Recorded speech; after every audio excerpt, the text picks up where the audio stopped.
Hello guys. അപ്പോൾ ഇന്ന് നമുക്കൊരു റെസ്റ്റോറൻറ്റ് സ്റ്റൈലുള്ള ഹൈദരാബാദി ചിക്കൻ ദം ബിരിയാണി ഉണ്ടാക്കാം.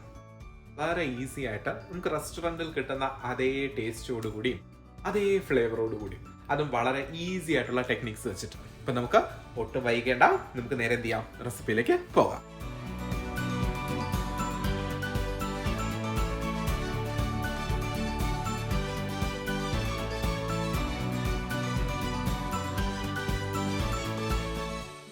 ആദ്യം നമുക്ക് ചിക്കൻ മാരിനേറ്റ് ചെയ്യുന്നതിന് വേണ്ടിയിട്ട് കുറച്ച് ജിഞ്ചർ ഗാർലിക് പേസ്റ്റ്, മഞ്ഞൾപ്പൊടി, മുളക് പൊടി, മല്ലിപ്പൊടി, ഗരം മസാല പൊടി,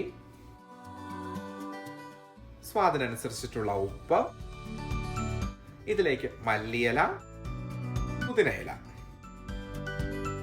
ഇനി ഒരു 2 കപ്പോളം നന്നായിട്ട് അടിച്ചുടച്ചെടുത്ത തൈര്, ഇതെല്ലാം ചേർത്ത് നമുക്ക് നന്നായിട്ടൊന്ന് മിക്സ് ചെയ്തെടുക്കാം.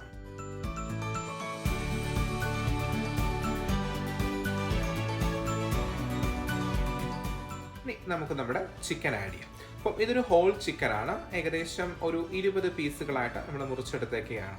അപ്പോൾ ആ ഒരു ബിരിയാണിയുടെ പാകത്തിനുള്ള പീസുകൾ നന്നായിട്ട് നമുക്കൊന്ന് മസാജ് ചെയ്തെടുക്കാം.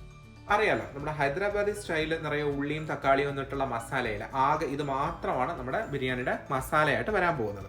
അപ്പോൾ ഇത് നന്നായിട്ട് തേച്ച് പിടിപ്പിച്ചിട്ട് മിനിമം ഒരു 2 മണിക്കൂർ ഓവർനൈറ്റ് ഇരിക്കുകയാണെങ്കിൽ അത്രയും നല്ലതാണ്. അപ്പം നമുക്കിതിനെ മാരിനേറ്റ് ചെയ്യാനായിട്ട് മാറ്റി വയ്ക്കാം. ആ സമയം കൊണ്ട് നമുക്ക് റൈസ് കുക്ക് ചെയ്യാം. അപ്പം ഏകദേശം ഒരു 6 മുതൽ 8 കപ്പ് വരെ വെള്ളം നമുക്ക് ചൂടാക്കാൻ വയ്ക്കാം. അതിലേക്ക് കറുത്ത ഏലക്ക, സാധാരണ ഏലക്ക, നമ്മുടെ ഒരു കഷ്ണം പട്ട, ഒരു 3 സ്റ്റാർ അനീസ്, കുറച്ച് പെരുംജീരകം, കുറച്ച് കറുത്ത ജീരകം, കുറച്ച് ഗ്രാമ്പു, അതിലേക്ക് നമ്മുടെ ബേ ലീവ്സ്.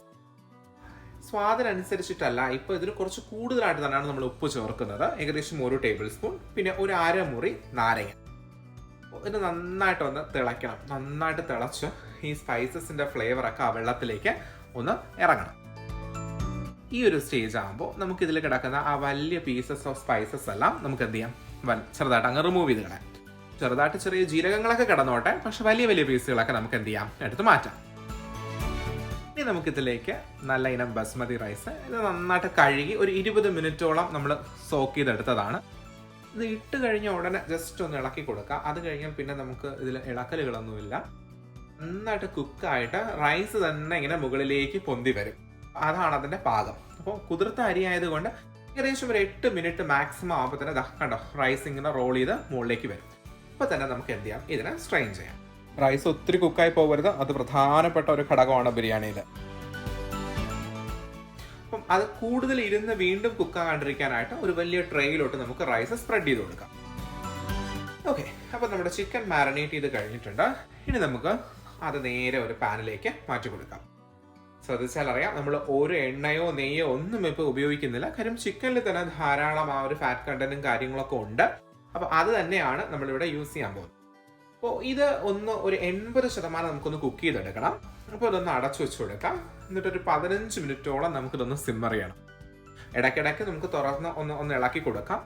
ഏകദേശം ഒരു 15 മിനിറ്റ് ആകുമ്പോഴത്തേക്ക് നമ്മുടെ ചിക്കൻ നമ്മൾ ഉദ്ദേശിച്ച പോലെ തന്നെ കുക്കായിട്ട് ആ ജ്യൂസസ് എല്ലാം നന്നായിട്ട് വറ്റി നമുക്ക് ആവശ്യത്തിനുള്ള ഒരു തിക്ക് ഗ്രേവി കൺസിസ്റ്റൻസിയിലോട്ട് എത്തും.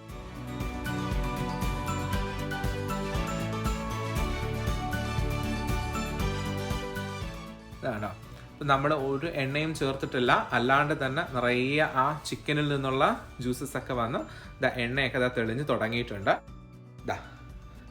ഓൾമോസ്റ്റ് ഒരു 80% നമ്മൾ ഉദ്ദേശിച്ചതുപോലെ തന്നെ കുക്കായി വന്നിട്ടുണ്ട്. ഇതിലേക്ക് നമുക്ക് കുറച്ച് വറുത്ത ഉള്ളി, നല്ല ക്രിസ്പി ഗോൾഡൻ ഫ്രൈഡ് ആയിട്ടുള്ള ഉള്ളി ചേർത്ത് കൊടുക്കാം. അത് നമുക്ക് എല്ലാ ഭാഗത്തേക്കും ഒന്ന് ഈവനായിട്ട് സ്പ്രെഡ് ചെയ്യാം. ഓക്കെ,